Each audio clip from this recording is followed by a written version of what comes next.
सासू तीरथ ससुरा तीरथ, सासू तीरथ ससुरा तीरथ, तीरथ साला साली है। अरे दुनिया के सब तीरथ झूठा, चारों धाम घर वाली है, चारों धाम घरवाली घरवाली।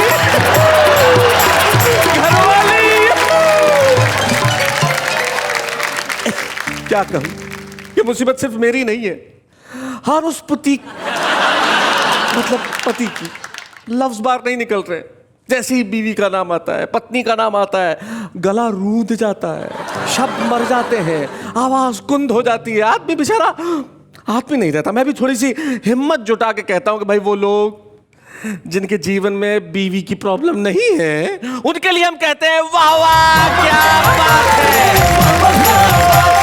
एक औरत अपने पति से रोज इतनी फरमाइशें करती थी, ये ले आओ वो ले आओ, आज उधर जा रहे जरा ये ले आओ, हैं जरा ये ले आओ, इतनी फरमाइशें ये ले आओ वो ले आओ कि पति ने कहा मैं आत्महत्या करने जा रहा हूं, अब मांगना मत मुझसे कुछ, मर जाऊंगा मैं। बीवी ने कहा मर जाओगे, अच्छा जाते जाते एक सफेद साड़ी तो दिला जाओ, 13वीं पे क्या पहनूंगी। ये होती है बीवियां, इसलिए बुलाते हैं उन्हें जिन्हें किसी की बीवी बनने का इंतजार है। आइए आइए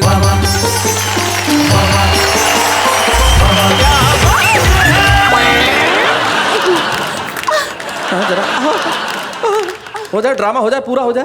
आराम से, अरे खड़े हो जाओ मेरी माँ।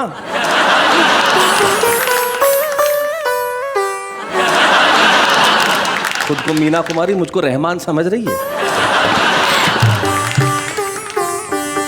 जी जी, लेकिन एक मिनट, नमस्कार बाद में करना। पहले मैं बता दूं कि ये कोई अचानक नहीं गिर गई थी, ये जानबूझ के गिरी थी। इसलिए गिरी थी क्योंकि आज की शो का थीम है बीवी गिरी।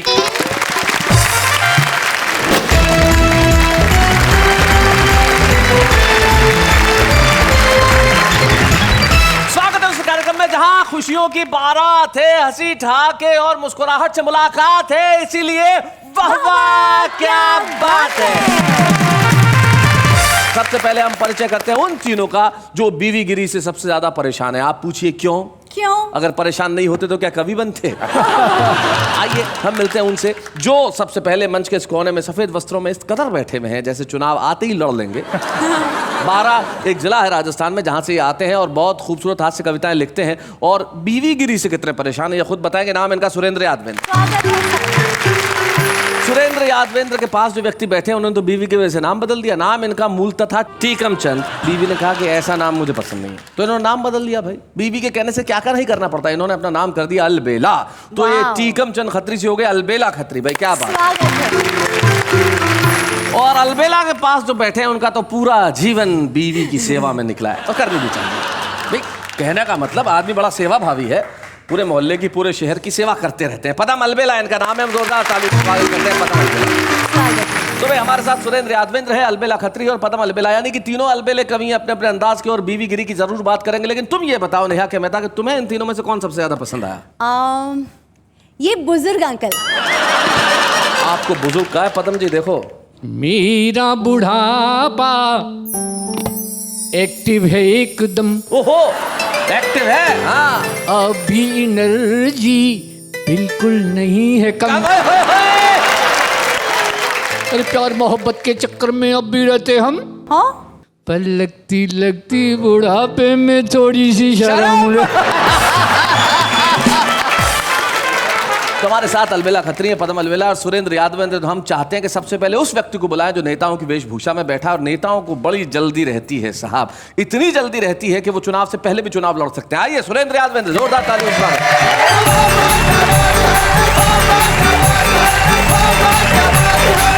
देश विदेश के वाह के सभी दर्शकों और श्रोताओं को प्रणाम जी। बीवी गिरी के इस एपिसोड को बीवी गिरी से ही शुरू करता हूँ, बीवी से ही अपनी बात शुरू करता हूँ कि बीबी मुझसे यूं बोली सुनिएगा प्राणनाथ, छोटा सा सवाल है जवाब समझाइए। और होती न जो औरतें तो मर्दों के पैंट और शर्ट में बटन कौन टांगता बताइए।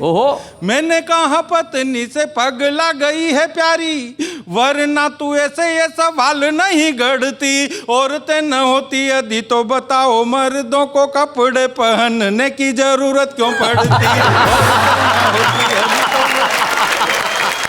एक बहुत पुरानी कविता, जब टीवी नया नया आया था और उस टीवी को लेकर के हमारे पति पत्नी के बीच में झगड़े होते थे, पहली बार यहाँ पर सुना रहा हूँ। सुनाइए।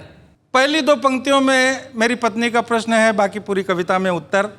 मजा लीजिए, आनंद लीजिए। पत्नी बोली, प्यारे प्रियतम पास मेरे आ जाओ तुम, टीवी और बीबी में अंतर क्या है मुझे बताओ तुम।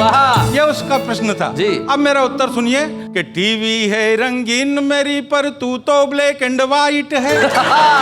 टीवी है रंगीन मेरी, पर तू तो ब्लैक एंड वाइट है। तुझ में करंट बहुत ज्यादा है और उसमें तो लाइट है।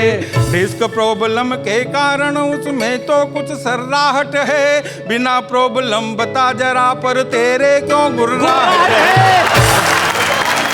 स्टेपलाइजर से टीवी पर वोल्टेज का भार नहीं, तेरे हाई वोल्टेज का कोई भी उपचार नहीं। वो बटनों से चालू होती और बंद हो जाती है, तू बिना बटन के चलती है फिर बंद नहीं हो पाती है। कि टीवी बंद तभी होती जब आईसी फूंक जाती है। आईसी एक छोटा सा पुर्जा होता है जो हाई वोल्टेज की वजह से जी जी अक्सर जल जाता है। टीवी बंद तभी होती जब आईसी फूंक जाती है, तू तो बंद उसी दिन होती जिस दिन तू ठुक जाती है। तुझ में सारे ऐप भरे हैं, उसमें कोई खोट नहीं, और तेरे शब्दों पर कोई करता काम रिमोट नहीं। क्या बात है। जब भी उसको खोलूं कोई स्वागत में मुस्काती है, तुझसे मैं जब भी बोलूं तू तो खाने को आती क्या बात है। वाह वाह। उसमें चित्रहार रामायण और कव्वाली आती है, पर तू तो हर दिन और हर पल महाभारत दिखलाती है। किस्तों में टीवी मिलती है, एडवांस पेमेंट नहीं, और तेरे कल पुर्जों का मिलता कोई रिप्लेसमेंट नहीं। और एक जो महिलाओं का मनोविज्ञान, महिलाओं की मानसिकता कि तू देख देख कर शीशे में यूं ही इतराया करती है, तुझसी कई हजारों उसमें आया जाया करती है।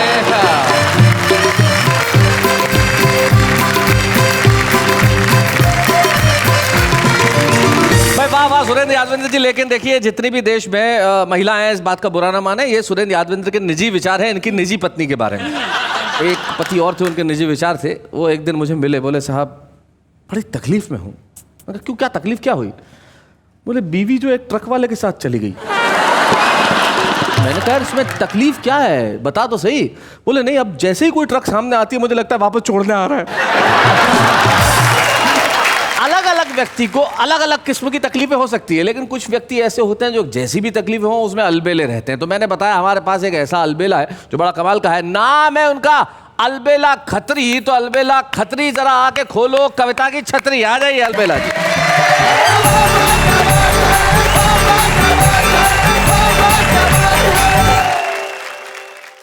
बीवी गिरी। हाँ तो बीवी मतलब उधर देख के बोलो ना। आप क्या दर्शनीय हैं, इसलिए मैं आपको देख रहा हूँ बार बार। आप मेरे बहाने क्या देख रहे हो, क्या मुझे पता नहीं चल रहा है? आदमी की तो हालत खराब कर रखी है, वाकई बीवी गिरी चल रही है।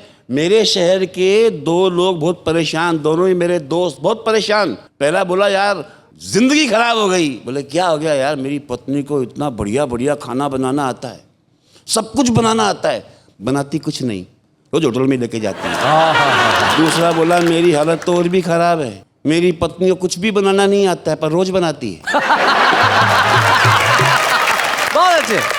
मेरे दोस्त में छेड़ते रहते हैं जी। कहते हैं यार अलबेला खत्री तेरी बीवी तो तूफान है, तूफान, पूरा मोहल्ला हिला रखा है।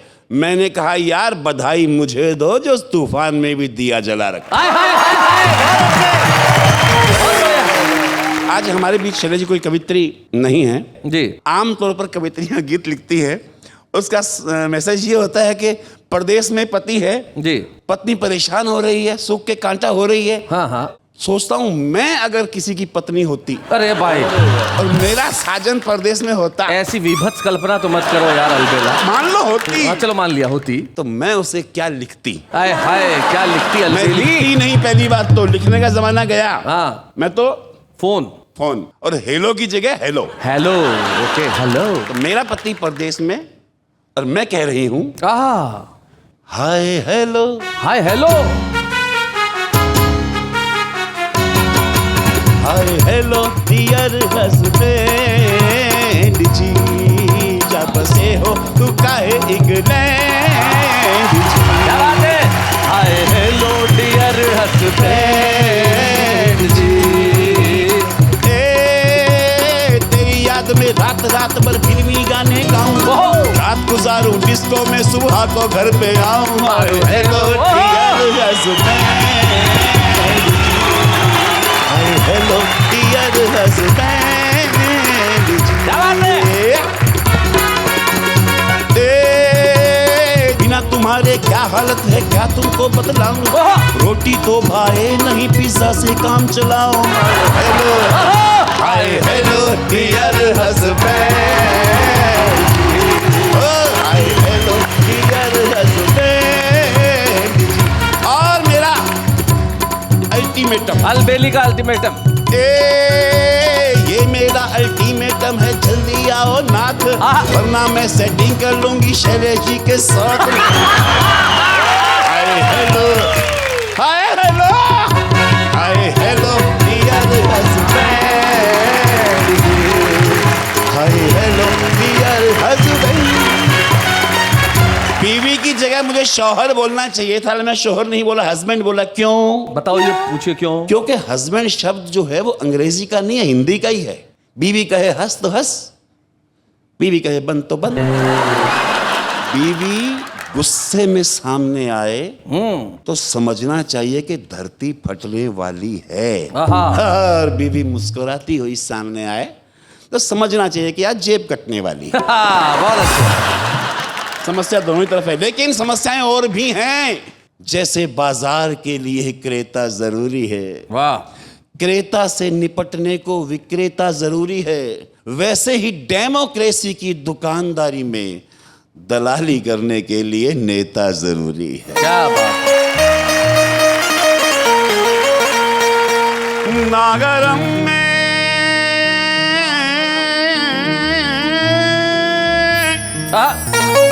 ना सुकून मिलता है ठंडा खाने में,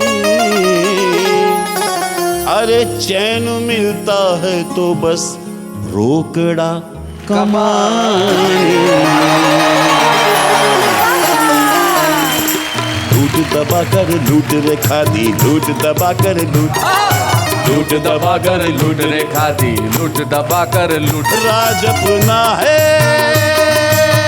ताज अपना है, राज अपना है ताज अपना है, मिली है पूरी छोट छोट छोट। लूट दबा कर लूट रेखा दी, लूट दबा कर लूट। जब तक हाथों में कुर्सी है हुकूमत कर ले, दोनों हाथों से घर में देश की दौलत भर ले। कुछ तो लोगों ने डूबा रखी है पहले लुटिया, अब जो हम आ गए हैं कर देंगे खड़ी खटिया। कम से कम 7 पीढ़ियों का सहारा कर ले, जो जहां जितना दिखे धन वो हमारा कर ले। घास जब सामने आ जाए तो चरना अच्छा, माल मिल जाए तो झट जेब में भरना अच्छा।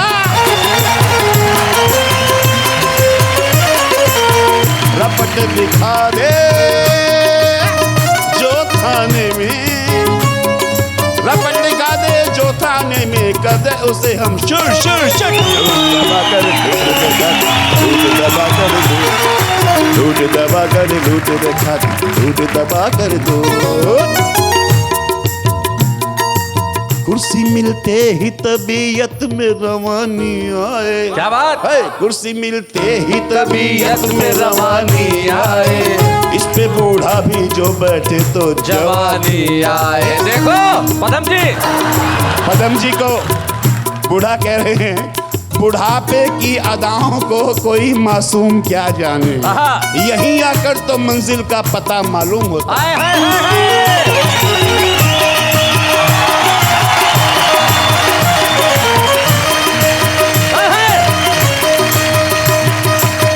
कुर्सी मिलते ही तबीयत में रवानी आए, इस पे बूढ़ा भी जो बैठे तो क्या बात है।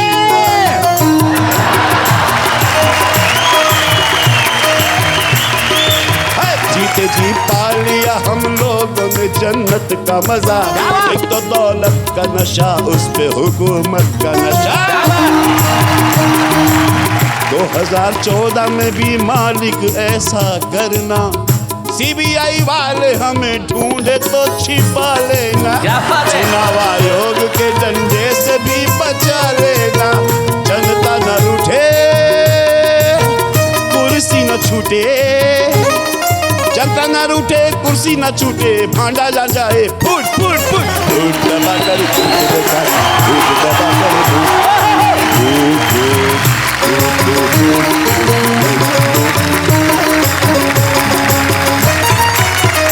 भाई वाह वाह वाह वाह, क्या बात है अलबेला, आज तुमने कमाल कर दिया। तुमने दो कविताओं के मजे दिए, पहले अलबेली बन के फिर अलबेला बन के। भाई वाह वाह वाह, मुझे नहीं मालूम था कि 2 in 1 कला भी तुम में छुपी हुई है, लेकिन बड़ी कमाल की बात कही। और सचमुच लूट का यही हाल है।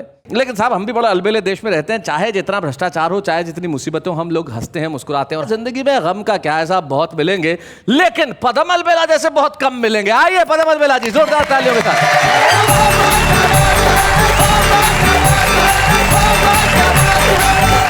स्वागत है अंकल जी।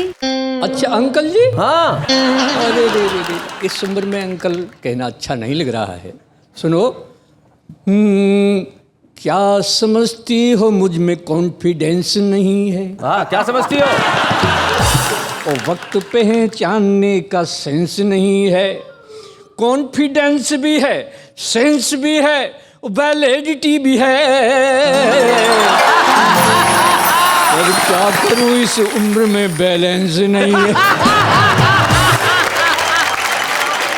और अलबेली की बात कर रहे थे। अलबेली? मेरी अपनी अलबेली। आज इसी को अलबेली समझ लो। ऐसे कैसे समझ लूं? मुझ में थोड़ी सी अकल तो है। हमारी अलबेली हमसे बोली जी कि उस उम्र में 50 साल पहले की बात करता हूँ कि आप मुझसे कहते थे कि ऐसा मौसम है, ये है वो है, लेकिन इस उम्र में तुम्हें कैसी लगती हूँ? शैलेश जी, जब उसने मुझे चैलेंजित किया। चैलेंजित क्या शब्द जी निकाला है? तब मैंने जी देखिए कितनी मेहनत से लिखे हैं शैलेश जी। जी जी सुनाइए। एक दिन मुझसे मेरी अलबेली बोली हूँ, तुम थे रसीले रसधारा बस में ही थी। एक दिन मुझसे मेरी अलबेली बोली हूँ, तुम थे रसीले रसधारा बस में ही थी। और आगे पीछे घूमते थे, मस्ती में झूमते थे, एकमात्र प्यार का सहारा बस में ही थी। क्या बात? और कैसी थी दीवानी हम दोनों की जवानी, जब देखो इन आंखों का इशारा बस में ही थी। तो अब कैसी लगती हूँ मुझको बताइएगा, पहली तेरी कश्ती का किनारा बस में ही थी। अब कैसी लगती है? वाह वाह, क्या ये बात? मेरी सुन लो। सुनाइए। कि कातिल कटीली, ये शब्द है। कातिल कटीली? हाँ, कातिल कटीली बुढ़िया रानी क्या जवानी थी वो, अब 20 बुढ़ापे में कटार लगती है तू। वो कहते ही जोरदार होता है पुराना माल, बाग के बबूल की बहार लगती है। शैलेश जी, अलंकार देखें जी। प्यार के करार की कृपान कुंद हो गई है। प्यार के करार की कृपाण कुंद हो गई है। वाह। फिर भी हद से ज्यादा बेकरार लगती है तू। ओ मान मत मान, यदि उम्र का न करूं ध्यान, तो अभी मेरी जान चित्रहार लगती है। क्या बात है। लेकिन एक बात है, एक बात है सर, इस उम्र में प्यार नहीं होता। अच्छा, इस उम्र में प्यार नहीं होता पदम जी, पके हुए आम का अचार नहीं होता। वो तो तुम ठीक कहते हो। सुनो, बुजुर्गों का ये अनुभव वक्त का रुख मोड़ देता है, कभी ये एक दूजे के दिलों को जोड़ देता है। इसलिए आप भी अपने बुजुर्गों की दुआ ले लो। क्या बात है। और बूढ़ा शेर क्या पंजा लड़ाना छोड़ देता है। मैं तो शैलेश जी आपको 50 साल पहले की उम्र में ले जा रहा हूँ जी, जब मैं भी अलबेली को लाया था। हाय हाय। तो उस वक्त क्या था सुनिएगा। स्वागत है। कि हम तो रेशमी घूंघट में हम तो रेशमी घूंघट में ले आए हैं बीमारियां। हाँ। जब से आई है वो यारो अरे खूब हुई दुश्वारियां। क्या बात है। तो रेशमी घूंघट में जब से मैं तो हस्बैंड हुआ अधिकारों से सस्पेंड हुआ। तन की सुंदर मन की खोटी जो चिपड़ी हो बासी रोटी। ये उल्लू मुझे बनाती है खुद ही शॉपिंग को जाती है। करता धरता सब घर की है स्पेशल पे नजर की है। वैसे तो डुप्लीकेट है वो फैशन में अप टू डेट है वो बॉस बनी अच्छी खासी हम तो है उसके चपरासी। बात बात में देती मुझको हाय हाय। बात बात में देती मुझको खट्टी मीठी गारियां। जब से आई है वो यारो खूब हुई दुश्वारियां। अब क्या होता है शैलेश जी, जीवन मेरा दुश्वार सुनो जीवन मेरा दुश्वार सुनो ऐसी देती फटकार सुनो। देखो आया ऐसा शुभ दिन उसमें पाया कुछ परिवर्तन। करकसा कंठ की वो बोली बन गई संतरे की गोली। करकसा कंठ की वो बोली बन गई संतरे की गोली। जिस दिन मेरी तनख्वाह आई नेहा की तरह मुस्कुराई। देखो बोली पिया तुम खुद जाओ मेरे लिए साड़ी लाओ। यह कहकर हमको चूमा है माइंड हमारा घूमा है। अजी भूल गया क्षण भर में उसकी भूल गया क्षण भर में उसकी पिछली सम्मकारियां। जब से आई लेकिन आगे क्या होता है कहानी जैसे मेरा गीत है जी। देखो मैंने उस वक्त कहा क्रय करने का अनुभव न रहा। झट से बोली पिया सुन लो इसका गुर तो मुझसे गुन लो।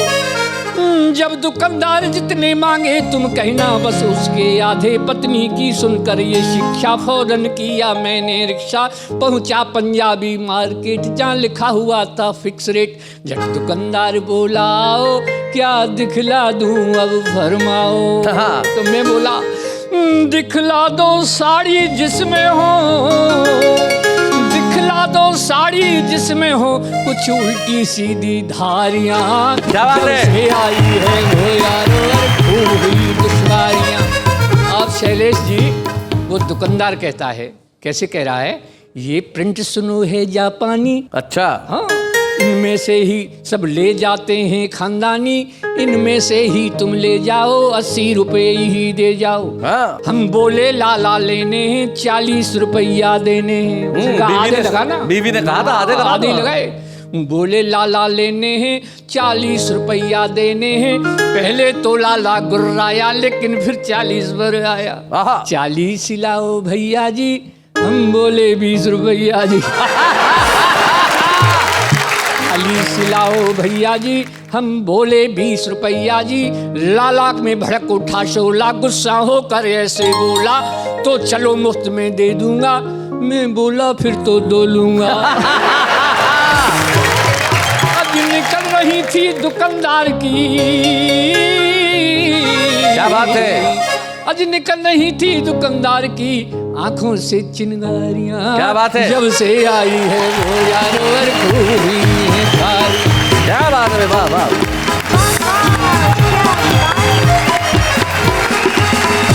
भाई वाह वाह नेहा के अंकल जी आपने कमाल कर दिया भाई। Wonderful. आप ही ने कहा था अंकल जी ने। आप अपने शब्द वापस लेना चाहती हैं अंकल जी पे कायम है। नहीं वापस ले लेंगे। वापस शब्द ले लिया इन्होंने यानी कि अब आपकी लाइन बिल्कुल क्लियर है। मुझे याद है एक बार एक पति को पत्नी ने कहा कि बाहर जा रहा हो तो तुम्हें खरीदारी करना आता नहीं है ठीक ढंग से लाना क्योंकि तुम लुट के आते हो लोग तुम्हें लूट लेते हैं। अब पति बेचारा परेशान साड़ी वाड़ी 3-4 खरीद के लाया। एक साड़ी 5,000 रुपए की। लेकिन उसे मालूम था बीवी को ये बताया 5,000 की तो मुझे कहेगी मूर्ख। तो घर पूछा बीवी ने कितने की लाए हो बोले 1000 रुपए की। थोड़ी देर बाद पति वापस बाहर गया, उसने फोन करके कहा तुम देखो तुम तो नुकसान करके आ गए थे, 1000 रुपए की साड़ी लाए थे, मैंने पड़ोसन को 1500 में बेच दी है। अब 5000 की साड़ी बीवी 1500 रुपए में बेच दे और फिर भी कहे कि पति मूर्ख है, तो हम क्या कर सकते हैं? हम तो बस उन्हें कर सकते हैं साष्टांग दंडवत प्रणाम। लेकिन इस वक्त एक अल्प विराम।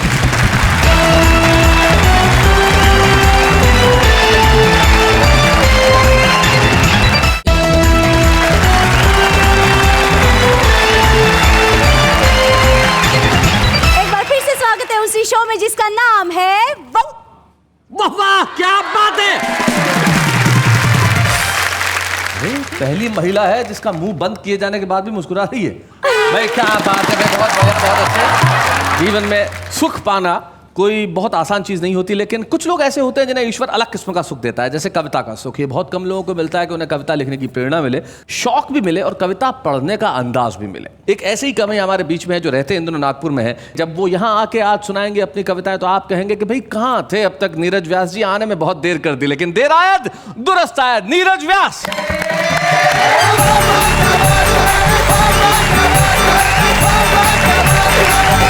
देश के अंदर बेरोजगारी की समस्या है, भ्रष्टाचार की समस्या है। मैं 2 पंक्तियों की बात करता हूँ जी।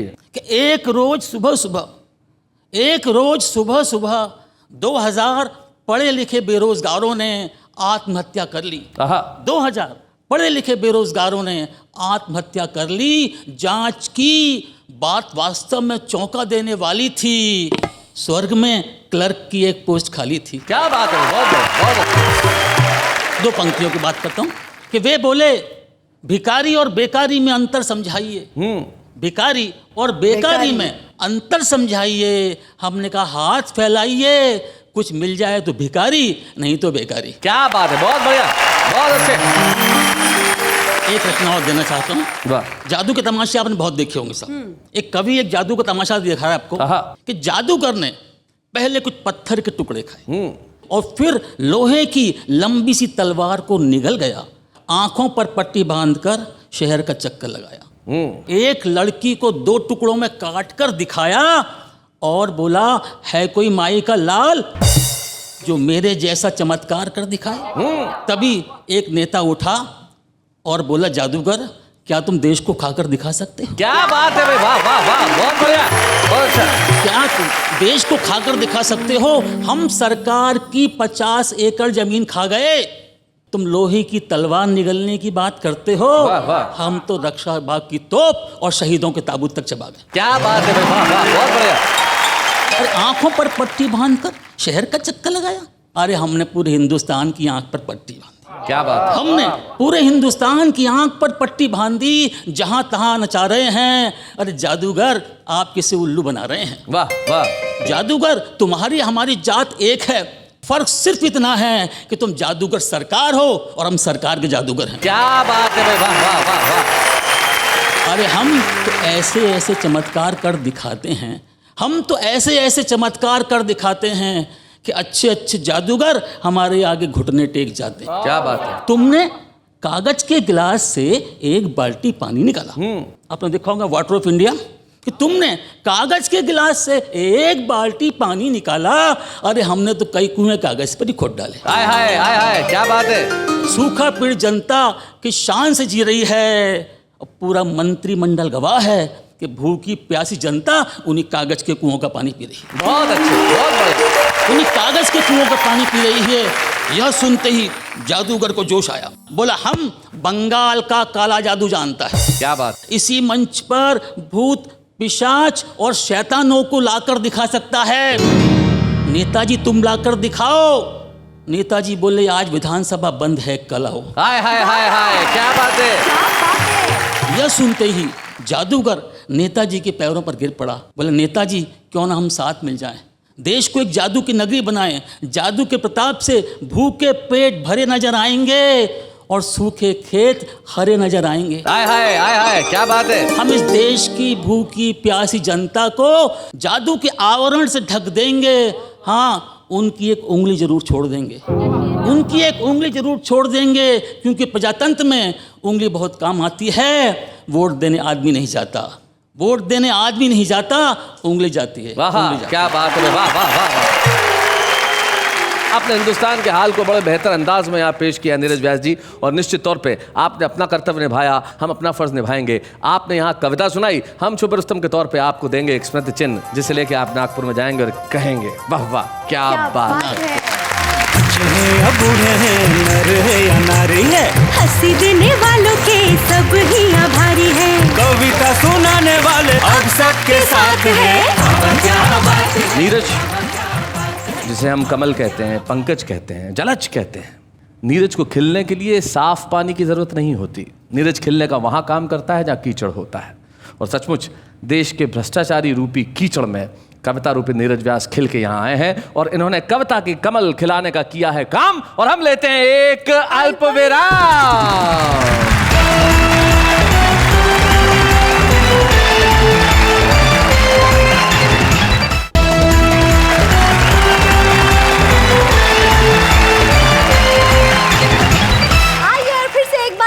कहिए वाह वाह क्या बात है। चलिए, पत्नियों की बुराई तो बहुत करते हैं आप। किसने की बुराई? अरे हमेशा तो पत्नी ये पत्नी वो। इसे तारीफ कहते हैं, बुराई क्या है? इसे कैरेक्टरिस्टिक बताना कहते हैं। अच्छा, तो पूरे भारत देश और विदेश के सामने भाभी जी की कोई अच्छी बात बताइए। टू बी वेरी ऑनेस्ट, ईमानदारी से अगर मैं कहूँ तो कवियों ने बीवीगिरी के बारे में जो कुछ कहा, जोक सपाट, वो एक बिल्कुल अलग चीज़ है। लेकिन कोई भी व्यक्ति जीवन में अगर सफल है तो उसे ये चीज़ स्वीकार करनी चाहिए कि उसमें सिर्फ और सिर्फ तो नहीं, लेकिन सबसे महत्वपूर्ण हाथ उसकी पत्नी का है। सवाल भी हो गए, जवाब भी हो गए, लेकिन इन सवाल जवाब की श्रृंखला के बीच में हम उन्हें न भूल जाएं जिनकी कविताएं हम सब कवियों से कम नहीं है। हमारा आम आदमी देखते हैं। क्यों लंबे बाल है भालू के, क्या उसने ट्रिमिंग करा नहीं, क्या वो भी गंदा बच्चा है, या जंगल में कोई नाई नहीं। 100 दिन सास के एक दिन बहू का, 100 दिन सास के एक दिन बहू का, इसमें पति हो जाता है घर का न घाट का। अर्ज किया, एक बकरी पहाड़ पे चढ़ी, एक बकरी पहाड़ पे चढ़ी, एक बकरी पहाड़ पे चढ़ी और दूसरे साइड से उतर गई। गधा जो खाए वो घास हो तुम, बूढ़ों का चवन पराश हो तुम, इडियट स्टूपिड बकवास हो तुम, पर जो भी हो दोस्त झक्कास हो तुम। अपने ससुर का दुलारा हूँ मैं, अपनी बीवी का भी प्यारा हूँ मैं, फिलहाल तो ये सब सपना है क्योंकि अब तक कुंवारा हूँ मैं। ये हमारे आम आदमी की कविताएं सबको अच्छी लगती है, लेकिन कुछ लोग ऐसे होते हैं जिनके कहे हुए हर शब्द को लोग अच्छा मानते हैं। एक ऐसे गीतकार हमारे बीच में है जिनको सुन के हमें यह महसूस होगा कि कविता इस तरह से भी लिखी जाती है। आइए मिलते हैं किशन सरोज जी से।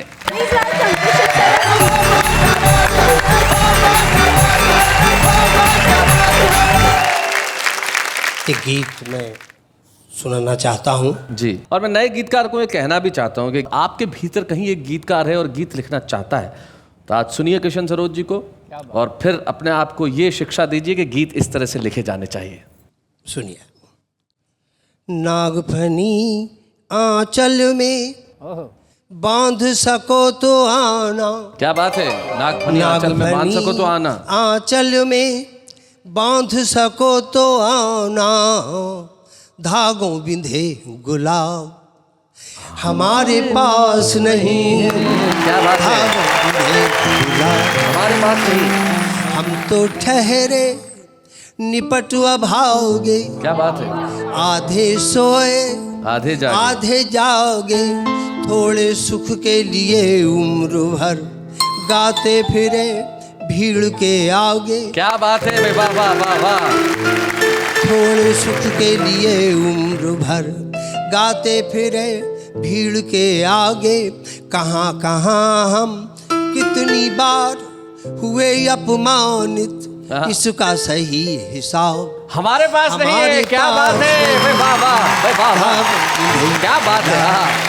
क्या क्या करना पड़ता है देखिए, मैंने कहा है इसमें, हमने व्यथा अनुमनी बेची, हमने व्यथा अनुमनी बेची, तन की जोत कंचनी बेची, कुछ न बचा तो अंधियारों को मिट्टी मोल चांदनी बेची। गीत रचे जो हमने उन्हें याद रखना तुम, रत्नों मढ़ी किताब हमारे पास नहीं है। अंकित झिलमिल करती मधुशालाएं दिन ढलते ही हमें रिझाए, घड़ी घड़ी हर घूट घूट हम जी जाए मर मर जाए। क्या बात है। घड़ी घड़ी हर घूट घूट हम जी जाए मर मर जाए। पीकर जिसको चित्र तुम्हारा धुंधला जाए, पीकर जिसको चित्र तुम्हारा धुंधला जाए। इतनी तेज शराब हमारे पास नहीं, भाग मिले। अंतिम पंक्तियां इस गीत की देखिए। अब हमारा मान होता है, अभिनंदन होता है, इसमें हमारा क्या है? देखिए आप, हमने तो सिर्फ इतना काम किया कि आखर आखर दीपक बाले, आखर आखर दीपक बाले खोले हमने मन के ताले। तुम बिन हमें न भाए पल भर, अभिनंदन के शाल दुशाले। क्या बात है। अब के बिछड़े कहाँ मिलेंगे ये मत पूछो, कोई अभी जवाब हमारे पास नहीं। क्या बात है,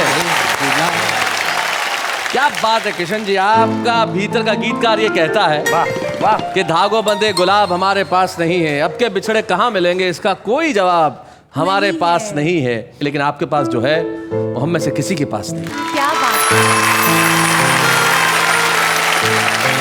मैं चाहता हूं कि वाह वाह क्या बात है कि इस मंच पे आज हम हिंदी गीतकारों में शिखर के गीतकारों में से एक श्री किशन सरोज को सम्मानित करें। तब हम ये समझें कि हमने किशन सरोज जी को सम्मानित नहीं किया है, गीतों की परंपरा को सम्मानित किया है। किशन सरोज बच्चे हैं या बूढ़े हैं, नर है या नारी है, हंसी देने वालों के सब ही आभारी है, कविता सुनाने वाले अब सबके साथ है।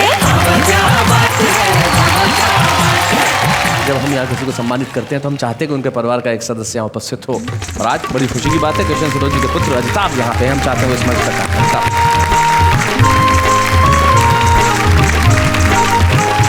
अजिताभ स्वागत है आपका। अजिताभ, बचपन की कोई ऐसी घटना तुम्हारे पिता से संबंधित जो अभी तक तुम्हें याद हो? मुझे तो बस इतना याद है कि कभी पिताजी को लिखते हुए नहीं देखा। लिखते हुए नहीं देखा? हाँ, जब हम छोटे छोटे थे तो हमेशा देखा कि बस कि वो लेटे लेटे हवा में, अच्छा हवा में ऐसे हवा में लिखते रहते थे। तो हम सोचते थे क्या लिख रहे हैं जी। बाद में पता चलता है कि वो चीज़ लिख रहे हैं जो अब हम लोगों को सुनाई देती है। क्या बात है भाई, वाह वाह वाह। यानी कि किशन जी की कविताएं कागज पे नहीं आई, जहन में आई और जहन से सीधे जबान पे आई और जबान से सीधे आपके दिलों तक आई। भाई क्या बात है, बहुत बढ़िया। तुम्हारे शहर में दोस्तों के बीच में भाई तुम एक बड़े प्रसिद्ध गीतकार के बेटे हो, किशन सरोज के बेटे हैं, इसका कुछ फर्क मुझे बहुत गर्व है कि मैं ऐसे व्यक्ति का बेटा हूँ। How sweet. मुझे बहुत क्या बात है, निश्चित तौर पे गर्व का विषय है। किशन जी, इससे पहले कि हम जनता से विदा लें, आपके एक बड़े प्रसिद्ध गीत का एक बंद मैं चाहूँगा कि आप वो सुनाएं। धर गए मेहंदी रचे, दो हाथ जल में दीप, जन्म जन्मों ताल सा हिलता रहा मन। क्या बात है भाई, वाह वाह वाह वाह वाह। जन्म जन्म ताल सा हिलता रहा ये मन। वाह।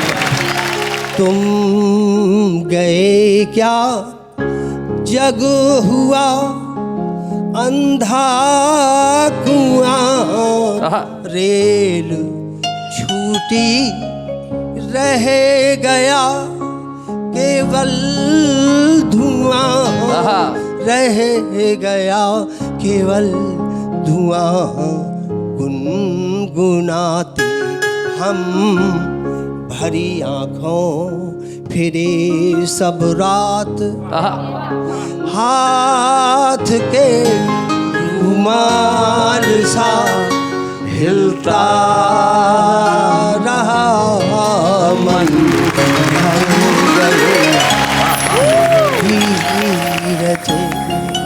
किशन जी की कविता में सौंदर्य प्रेम की पराकाष्ठा है और यही कविता का कर्म है कि कविता की इस थाल को, कविता के इस दीप को हम आपके मन के जल में रखें और आपका मन रुमाल की तरह, ताल की तरह हिलता रहे और कहता रहे वाह वाह क्या बात है।